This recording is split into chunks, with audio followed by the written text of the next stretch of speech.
Ramsar தலங்கள் ஒரு mark confirm, நல்லா கவனிச்சுக்கோங்க. Hot topic of the world ஈரானா தான் இருக்கு. அங்க இருக்கக்கூடிய ராம்சர் அப்படின்ற இடத்துல என்ன பண்றாங்கன்னா 1971 உலக தலைவர்கள் எல்லாரும் ஒண்ணு சேர்ந்து ராம்சர் நிலங்கள், ஈர நிலங்களை வந்து பாதுகாக்கணும், வெட் நிலங்களை பாதுகாக்கணும்னு சொல்லிட்டு ஒரு ஒப்பந்தத்தை போடுறாங்க.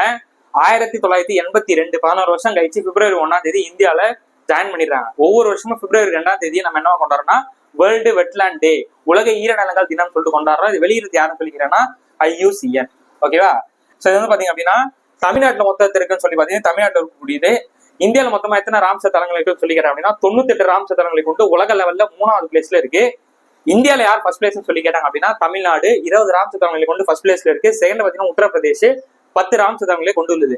இப்ப தமிழ்நாட்டுல வந்து புதுசா 2 வந்து ஜாயின் பண்ணாங்க. அது என்னன்னு சொல்லி கேட்டாங்க அப்படின்னா 19வது சக்கரக்கோட்டையும் 20வது தீர்த்தங்கள்ன்ற 2 பறவைகள் சரணம் வந்து சேர்த்திருக்காங்க. அது எங்க இருக்குன்னா ராமநாதபுரத்துல இருக்கு. இப்ப இந்தியாவிலே ஃபர்ஸ்ட் தமிழ்நாடுன்னு பார்த்தோம். அப்ப தமிழ்நாட்டுல யார் ஃபர்ஸ்ட் அப்படின்னு சொல்லி கேட்டாங்க அப்படின்னா ராமநாதபுரத்துல 5 ராம்சர் தலங்களை கொண்டு உள்ளது. ஆகவே ஒட்டுமொத்தமா தமிழ்நாட்டுல 20 இருக்கா, அதுல 14 வந்து ராம்சர் தலங்கள்லாம் அங்கீகரிக்கப்பட்டவை, ரெகக்னைஸ்டு ராம்சர் சைட்ஸ் எத்தனை சொல்லிக்கிறாங்க அப்படின்னா நமக்கு 14. இப்ப உங்களோட ஹோம்வொர்க் சம் என்ன அப்படின்னா முதல்ல அறிவிக்கப்பட்ட முதல் ராம்சர் தலம் இந்தியாவில எதுன்னு சொல்லிட்டு கமெண்ட் பண்ணுங்க.